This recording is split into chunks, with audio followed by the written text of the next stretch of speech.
다다익선 무조건 많이 먹을수록 좋다. 좋은 거 아닌가요? 어떤 얘기예요? 이렇게 먹었는데 아니라는 거죠, 지금? 요즘 저런 분들 참 많아요. 무슨 비타민이다, 그쵸? 무슨 비타민이다 해서 보통 3-4가지 비타민은 기본으로 드시는 분이 있는데요. 물론 필요할 때는 그렇게 복용할 수 있어요. 하지만 요새 복합 비타민이 많아서 좀 주의할 필요가 있습니다. 복합 비타민이라는 건 종합 비타민처럼 여러 가지가 섞인 제품을 말하는데요. 요새 특히 비타민 D에 대한 관심이 높아지면서 비타민 D가 너무 다양한 제품에 들어가요. 비타민 D도 너무 많이 섭취하면 칼슘 흡수량이 증가해서 건강에 안 좋은 영향을 줄 수 있거든요. 그러니까 2가지 이상의 제품을 드시고자 한다면 반드시 전문가와 상의 후 복용하시길 권합니다. 네. 자, 잘못된 비타민 섭취법 대표적인 예 2번째 보겠습니다.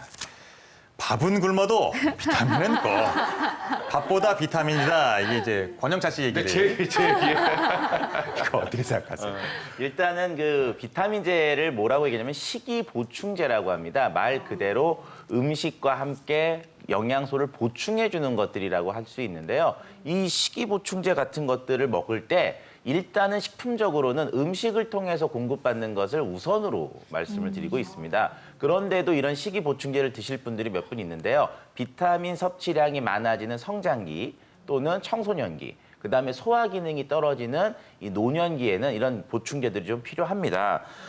그런데 이제 우리가 비타민의 역할이 뭐냐면은 명령서예요. 우리 몸에서 이런 일을 해야 됩니다라고 하는 명령서인데 그 명령을 움직이는 곳에 필요한 것은 밥이라고 하는 곳에 들어있는 다른 영양소죠. 만약에 밥을 먹지 않고 비타민 먹으면 일할 사람과 재료는 없는데 명령서만 계속 나오게 되니까 효과가 별로 없게 됩니다. 네. 아니 사실은 조금 이제 바쁜 핑계들 대시는 분들은 비타민 이꼴 밥이라고 생각했는데 사실은 저도 그랬거든요. 네. 그래서 밥을 못 먹거나 뭘 못 먹으면 비타민 골고루 챙겨 먹었는데 그럼 우리 몸에 명령만 내리는 장군들만 수두룩하고 일할 병사들은 하나도 없는 거네요.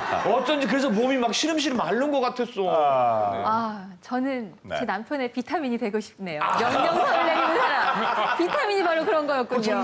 예. 아름다운 단어 배웠어요. 3번째, 잘못된 비타민 섭취법 알아볼게요. 예. 씹어 먹어야 효과 2배, 물 없이 먹는다. 이런 분들 계세요. 그렇습니다.